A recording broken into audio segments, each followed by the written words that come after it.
Because as you heal yourself, you actually heal for everybody else around you. You heal for the friend that is still in her toxic relationship that doesn't know how to fucking leave yet.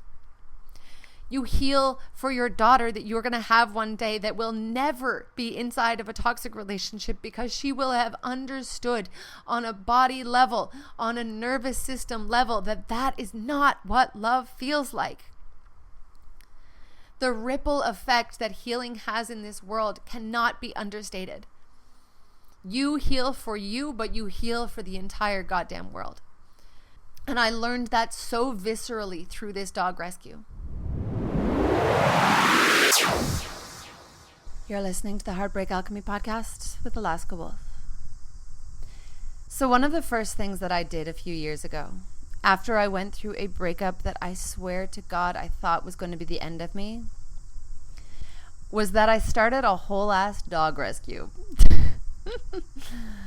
And I laugh at that because if there was ever a reaction to a breakup that you would see from a Virgo manifesting generator, I think this has got to be the most on-brand thing I've ever done. Because even though there was a part of me inside of this moment in my life that was in complete collapse, like I didn't know what to do, I didn't know how to move forward, I was just like so freaking lost. I was having so many revelations about like what was going on for me and in my life. There was also just this other aspect. I truly see now in retrospect that I started to call my energy back. Because on one hand, I was moving through this heartbreak that was compounded by the loss of my mom that had happened maybe about 6 months or a year earlier. I was noticing that I no longer liked where I lived. I was no longer comfortable living in this city where it was messy and dirty and gritty and grimy and just like all energy all the time. I was noticing that my job had just disappeared. It was COVID time, and so it just felt like everything in my life had been stripped away in that moment, and that really caused this moment of collapse in my life, like where it was just all grief and pain and loss and just like this longing for my partner back, for my life back, for my happiness back, for my joy back, for my spark back. And then there was this other part of me. And I really feel like it came from this very deep subconscious place, because the conscious part of me really believed and wanted and was fighting to have my partner come back. Like on some level, I couldn't let this relationship go, and I was still wanting to be attached to my partner, and I still wasn't 100% giving in to the fact that he was gone and it was never going to come back, you know? But I truly think that on a subconscious level, the moment that my ex left our house, he left it tossed like a burglary. He left because the police had been there the day prior because we had been fighting, and it got loud and it got scary, and the police had been called and they told him that he needed to leave. And I think this subconscious part of me knew that there was no coming back from that moment in our relationship. Like, as bad as things had gotten in our relationship prior to that, like this was a moment where there was no coming back from. And this subconscious part of me really started to pull my energy back in. And when I think about it, I have this vision of me being like an octopus. And sorry if this is a bit of a weird analogy, but like I truly felt like in that relationship, I was like an octopus. And I had these tentacles that were just splayed out into the world. And they were me just pouring my energy into everything around me. And I don't mean myself. Like, I mean that in that relationship, like I was pouring into my partner. I was pouring into his dreams. I was pouring into his healing. I was pouring into the life that he wanted. I was pouring into him so much that I wasn't even in my own energy so much of the time, because so much of me just was so focused on him and the relationship and the healing that we needed to do and the fights we needed to solve and the like things that were happening that were out of whack and needed to be reined in, like all of these things. I was just like constantly in this position of like hands out, tentacles out, whatever you want to say, just pouring into us the royal us, like the relationship, him, what he needed, what he wanted. Like I was very much in this people pleaser energy that, you know, didn't even really, I wouldn't have resonated with that description of myself at the time, because I really believed myself to be this powerful woman out there in the world, creating a business and creating her life and having her own apartment. And like, in many ways, I was really, really powerful. And so if you would have said to me at the time, like, girl, you are a people pleaser and you are shrinking and you are being small and you are pouring inside of this relationship, like, I wouldn't have resonated with that, you know, because in my mind, what I understood a people pleaser to be, or like a dutiful wife, like I really had this vision of like a people pleaser in a relationship specifically being like this little wifey character that stays at home and she has kids and she just only does what her partner wants and she's very meek and soft-spoken, and like these things were not, you know, that was not the archetype that I was inside of this relationship. And yet I was really a people pleaser. Like I was really a performer. Like I was showing up to that relationship being like, what does this guy want me to be? Like, what does this partner need from me, want me to be? What does he expect from me? And how can I cultivate that and perform that for him so that I can keep this relationship? And all of that was happening subconsciously, because on a conscious level, I was incredibly powerful, right? And I saw myself that way. I was like, I'm a DJ, I'm an interior designer, I have my own business, like all of these things. But inside of that relationship, that's not who I was. And so when I went through this heartbreak, when I went through this breakup, I really started pulling my energy back in towards me. I started recognizing like, okay, if this man is gone from my life, I have all of this empty space, right? And I think you can really resonate with what I'm saying if this is something you've gone through recently, where it's like, when a partner that you have poured so much of yourself into walks out of your life, walks out of that relationship and removes that element from your life, it can feel really like empty space, empty time, empty energy, empty focus. Like you're just kind of coming to a space in your life where, all of a sudden, like there's all of this empty space. And for me, that was also really like backed up by the fact that it was COVID and there was no work to do. And there was just like, you know, it really was a very quiet time. Like I spent a lot of my time alone with myself, with my thoughts, and eventually with my own energy, right? Because I started really pulling back this energy that had been poured so often into my partner and started bringing it back to myself. And the way that that really started to begin was like, I started spending so much time with myself, walking my dog in the forest and spending time thinking about, you know, what I was going to do with this next phase of my life, starting to really get in connection with what I was feeling inside of this breakup, what was going on in my world. And one of the ways that I started connecting with that was through writing. I've always loved writing. I've always really been somebody that was very poetic, and I really have a deep connection to lyrics or poetry, or, you know, I even have some poems, not full poems, but words and lines from poems tattooed on me.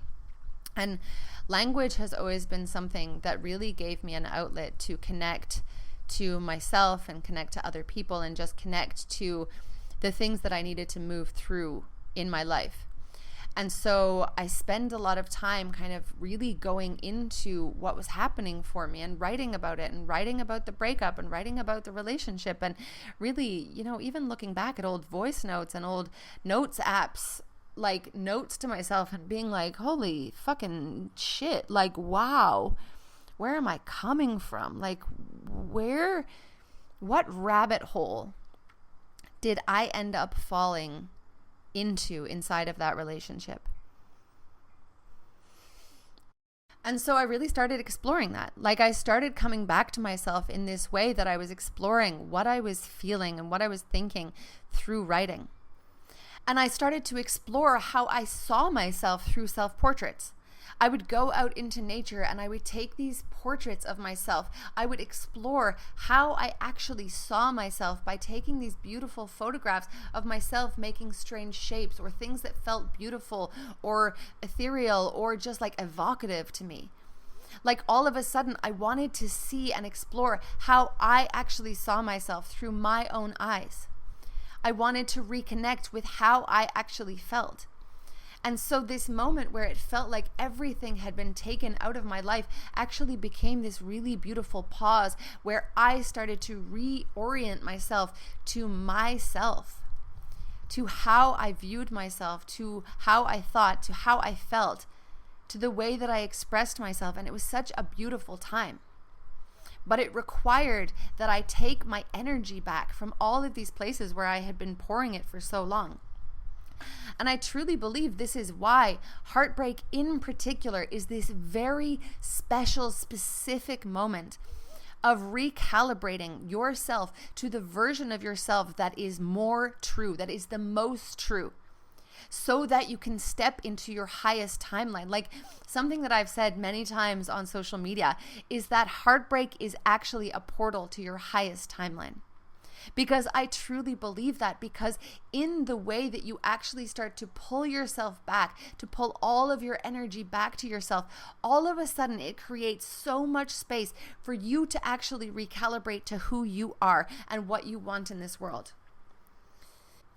Because the truth is, so many women are out there in the world and they're choosing these relationships from these very wounded places that they don't even truly have awareness of.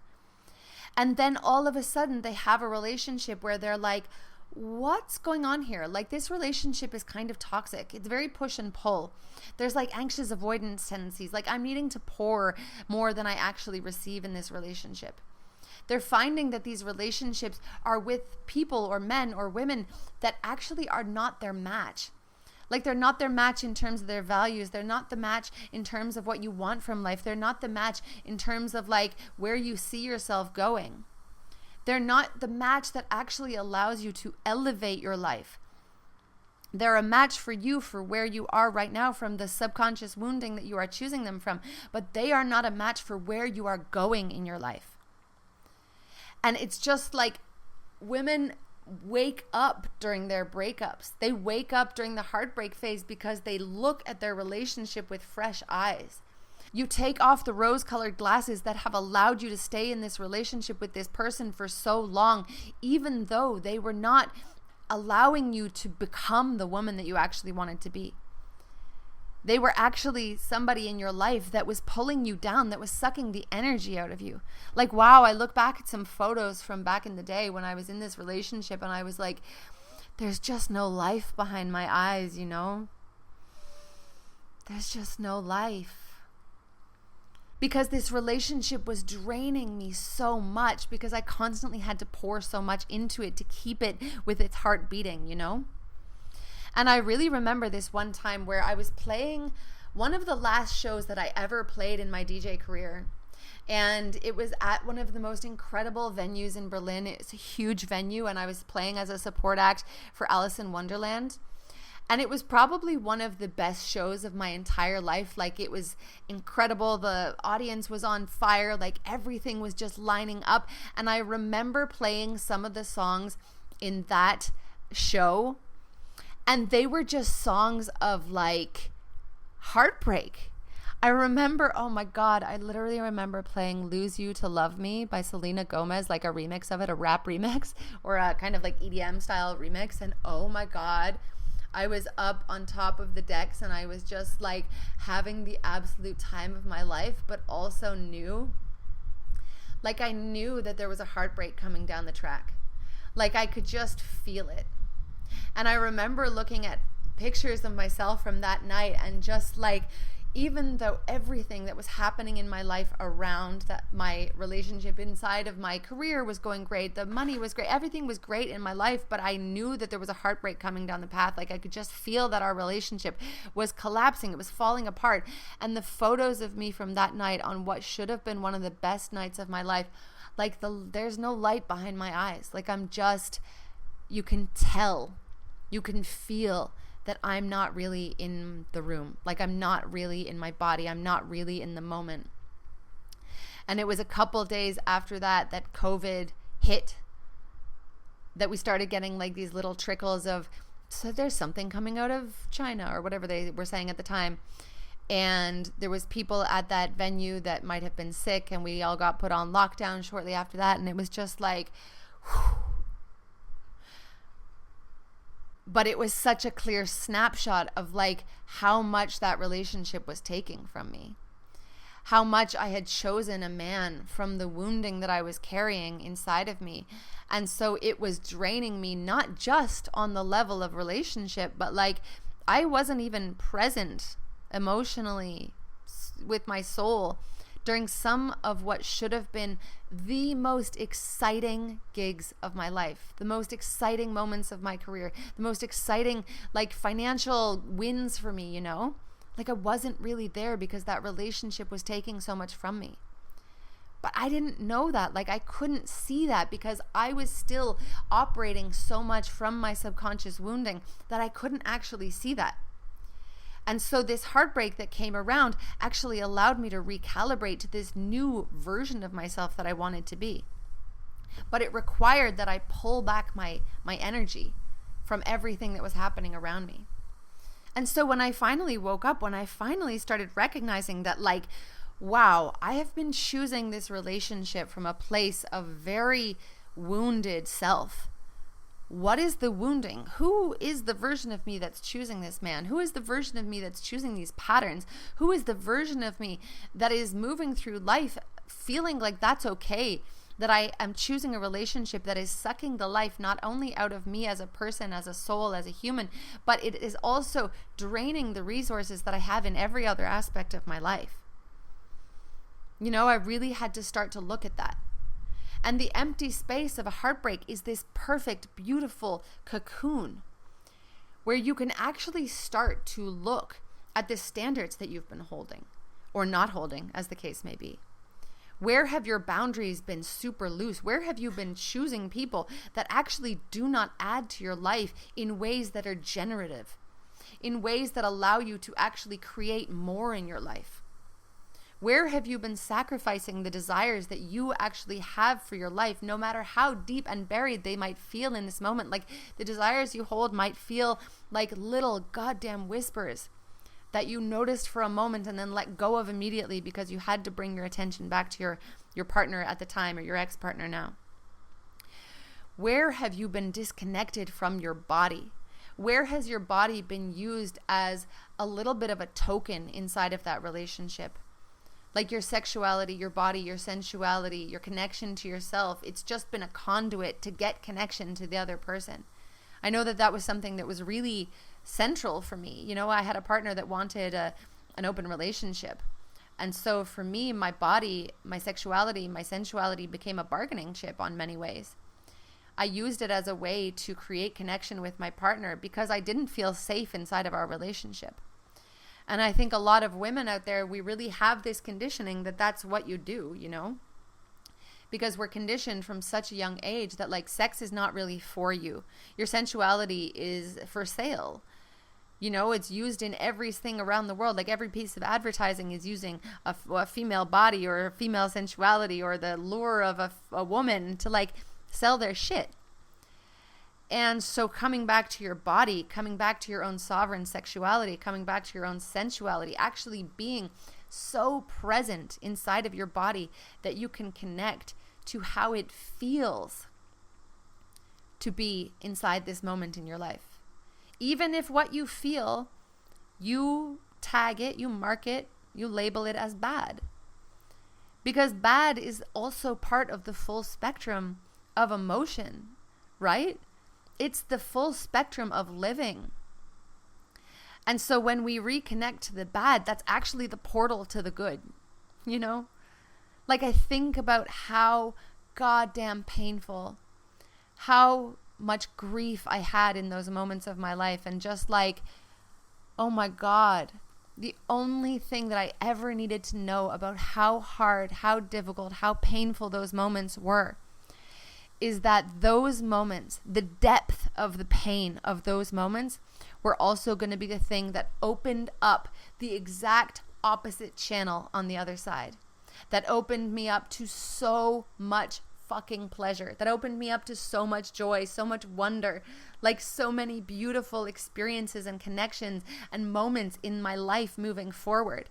And it's only because of the yin and the yang that you actually have access to both sides. And what's happening right now in our society is that we've actually just like chosen to live in this very small sphere of emotion that's in the middle.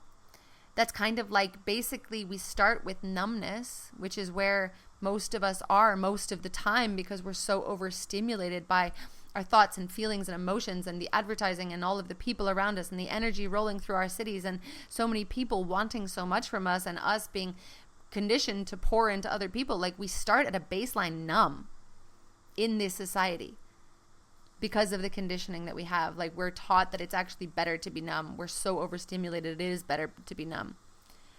And so what we have to do is actually allow ourselves to go down into the depths, which is what this heartbreak is. Make no mistake.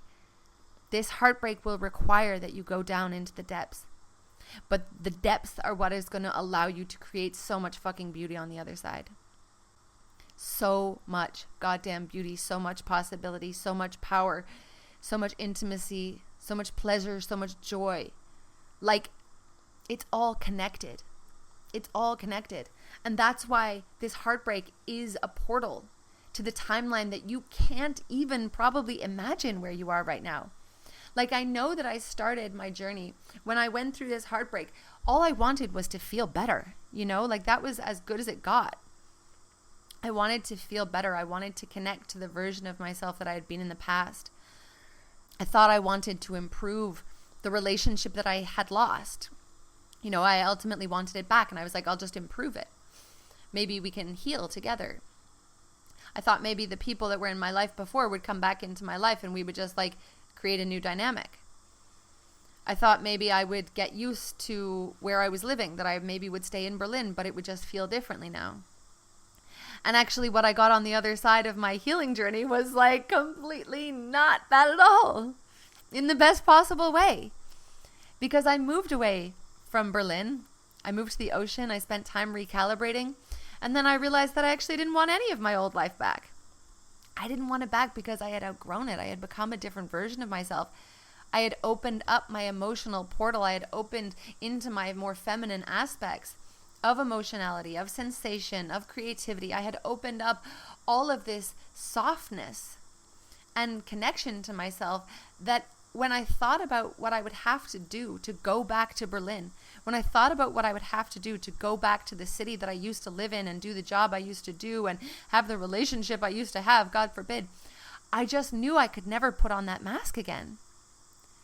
I could never crunch myself into such a small ball that relationship, that city, that version of my life would be possible ever again. And I know this is what you're on the precipice of understanding, because you've tuned into this podcast. You're tuning in with my content. You're tuning in with me because I represent something that you want. What you want for yourself, to make these choices that allow you to move completely out of the life that you are living right now and into one that feels more aligned for you, that feels more honest, that feels more truthful, that feels more authentic. I represent the transformation that you are going to step into as you step into this next level version of yourself, where you walk into a room of strangers and you feel grounded and confident and secure, where you know your worth, where you know what you are deserving of, where you feel so absolutely capable of stepping up into this next level version of your life, where you're stepping into the next level, not only in your love, in your relationships, in your sex, in your friendships, but in your career, in your success, in your finances. Because the next level for all of these things, all of them filter back to the wounds that had you choosing a partner that did not actually fulfill you in the first place. I'm going to invite you to take a breath on that one, because it's really important. Like, we sometimes think that all of these things are disconnected. Like, oh, I chose a partner that wasn't aligned for me. I chose a relationship that was push-pull and toxic and anxious avoidant, and like I was noticing all these patterns inside of this relationship, but like, oh, it's not connected to the rest of my life. Like the rest of my life is going fine. And sometimes that might feel true to you, but I invite you to look a little deeper. I invite you to look at where the relationship you were choosing is actually mirrored in your wider life. Where you're out in the world and you have maybe friendships around you. And the friendships are good, they're fine, you spend time together, you like each other. But like, where is the pattern of fear of abandonment coming up inside of that relationship? Where are you overgiving? Where are you people pleasing? Where are you tolerating this lack of reciprocity emotionally or physically or financially or whatever it is, however it shows up in your relationships? Where are you actually tolerating that because you want to be chosen? Because you want to have somebody to hang out with on a Friday night?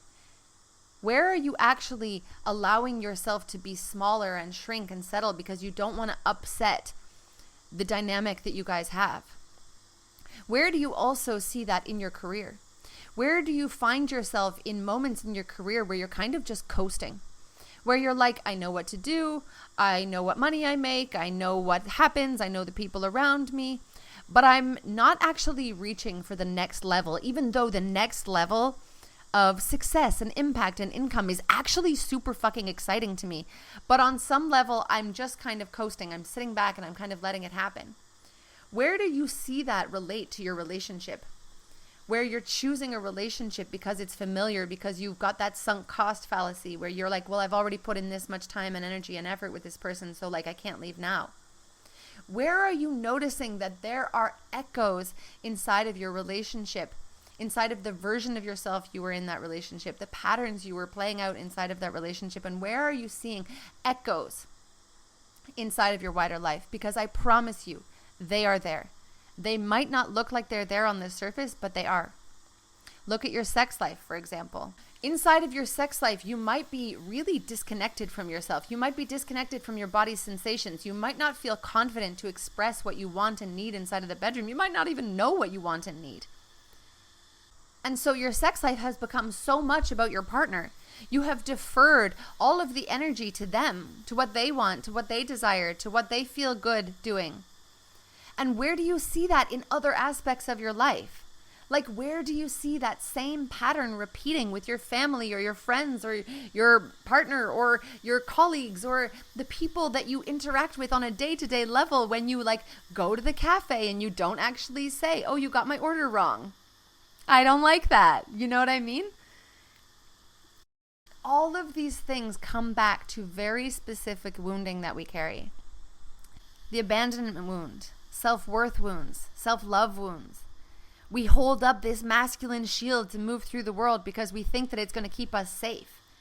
We allow ourselves to stay disconnected from our sensations and our emotions and our desires because we feel like that's safer. We avoid ourselves. We avoid what we're actually thinking. We avoid our intuition. We hide behind masks of perfection so that other people will choose us. So other people will think we're good. So other people will view us a certain way. And all of this is what is stopping you from actually becoming the woman that you want to become, who has the life that you want to live.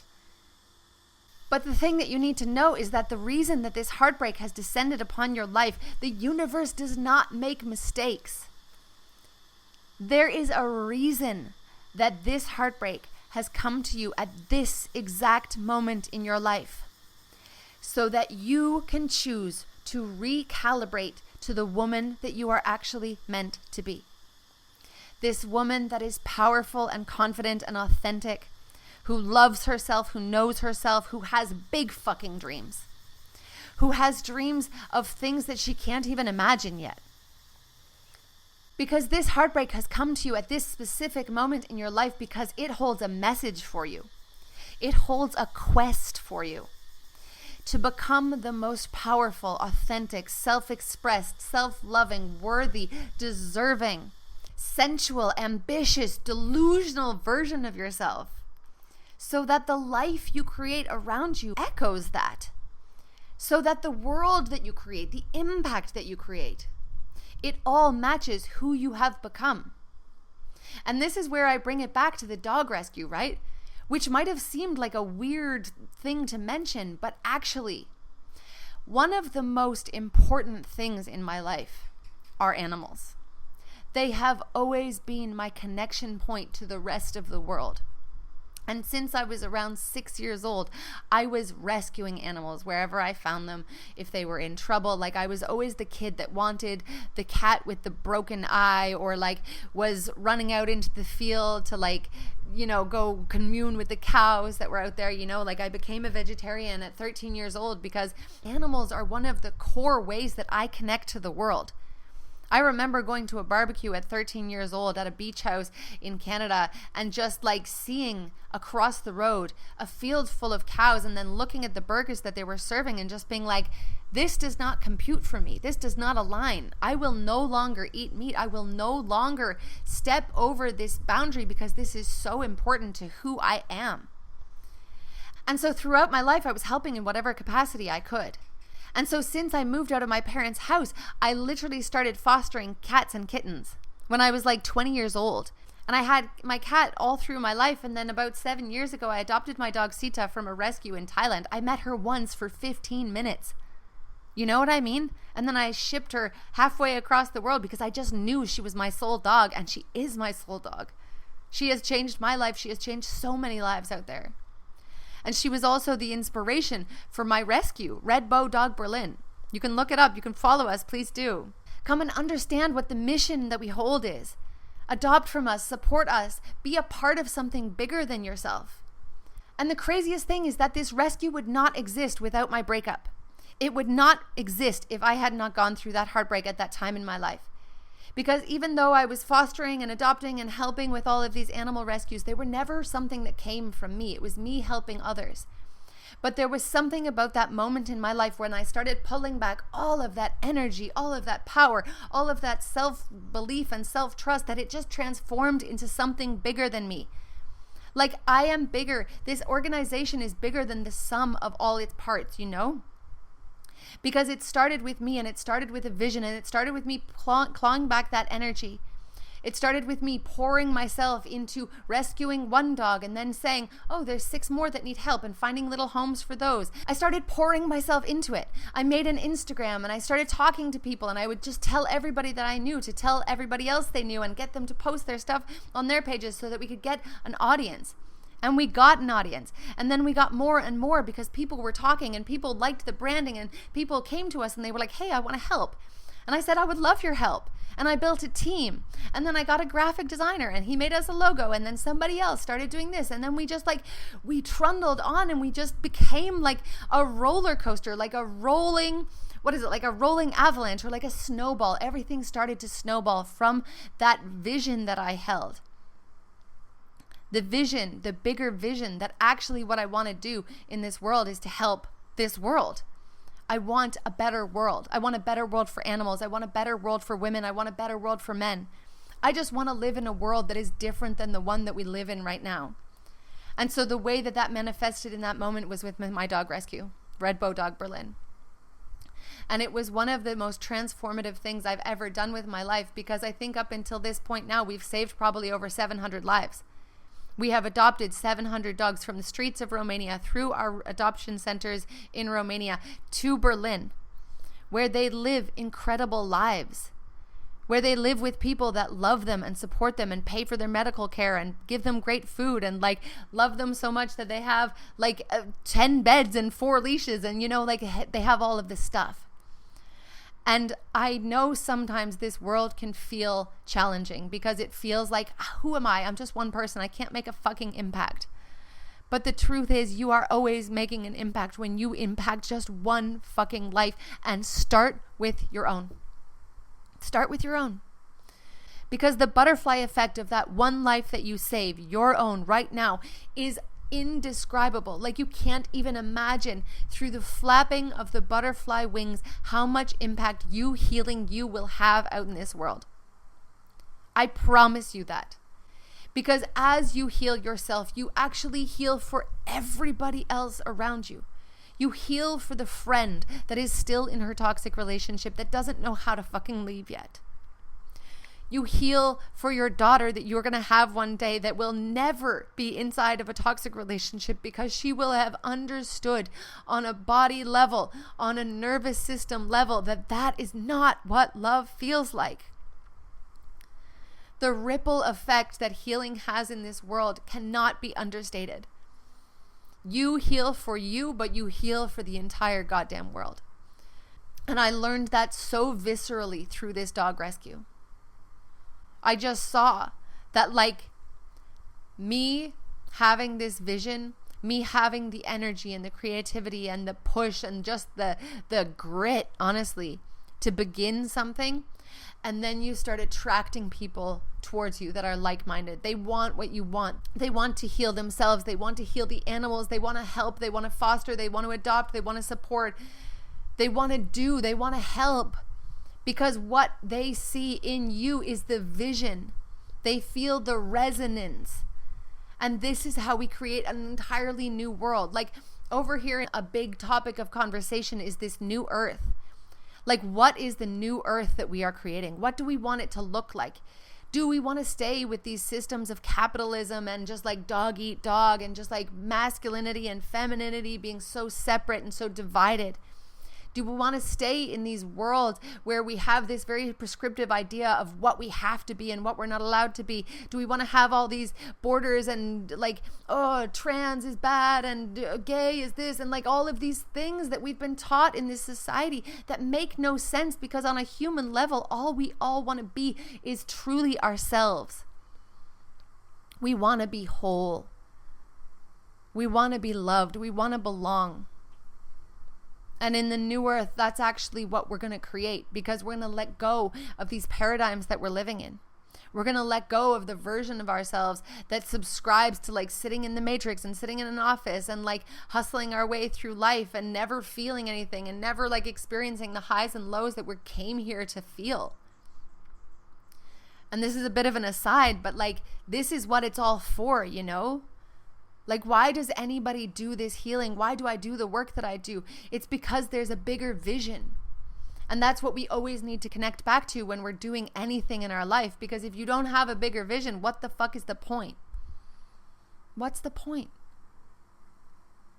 And so when you're on your healing journey, when you're looking at your heartbreak and you're looking at the road ahead and you're thinking like, fuck, that feels like a lot to have to do. Tap back into why you're doing it. And you can start at the macro. You can start with yourself. You can start with like, I just want to feel joy again. And then you get to go and you get to like grow that, and you get to grow the vision. And then it eventually gets to be like, I want to heal because I want the whole fucking earth to heal. I want every single person in this world to know that they're enough. I want every single person to have what they need in this world. I want wars to end and genocides to end. I want to stop animal suffering. Like, I want everything in this world to be different. And I start it by starting with myself. Because that's all it takes. It takes a critical mass of people choosing themselves enough that eventually the vision becomes bigger than themselves and it becomes the whole earth. And that's how we create something new and beautiful. So I really didn't expect this podcast to go here today, but here we are. So I'm just going to go with it. But I want to leave you with this thought, this question. In this moment that you are in your life right now, moving through a heartbreak, coming back to yourself, reconnecting with who you are, with the life that you want to live, with the future that you envisage for yourself. What is the deeper why?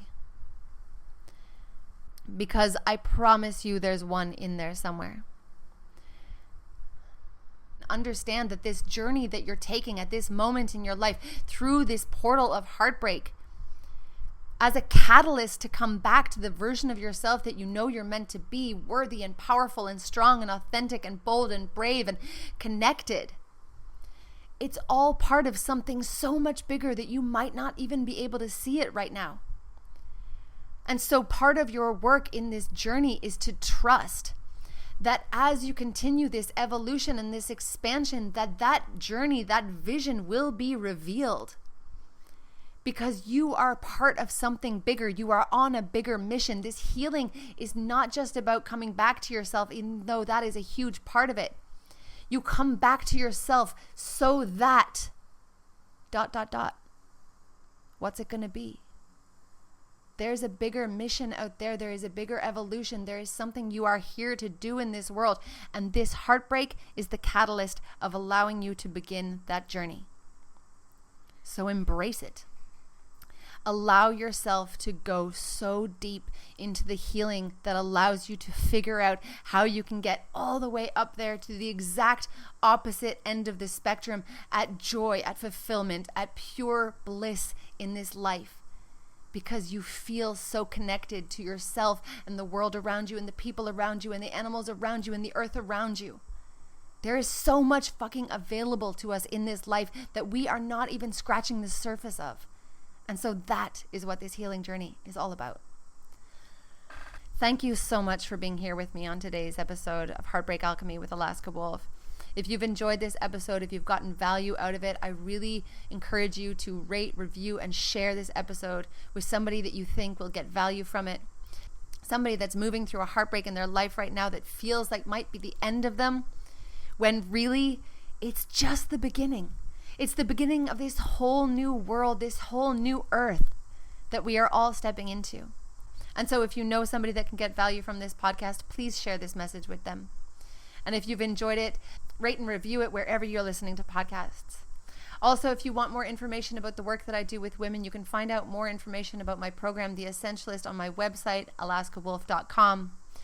And if you want to talk to me about anything that you heard in this show that's activated you, inspired you, given you something to think about, you can come and join me over on Instagram and you can DM me there. My DMs are always open and I fucking love hearing from you guys. Also, if you have anything that you want me to talk about on the podcast, if you have any questions, any topics that you feel like you'd like to dive into, you can also give them to me on Instagram. I would love to hear from you. Thanks again for being with me. You've been listening to the Heartbreak Alchemy Podcast with Alaska Wolf.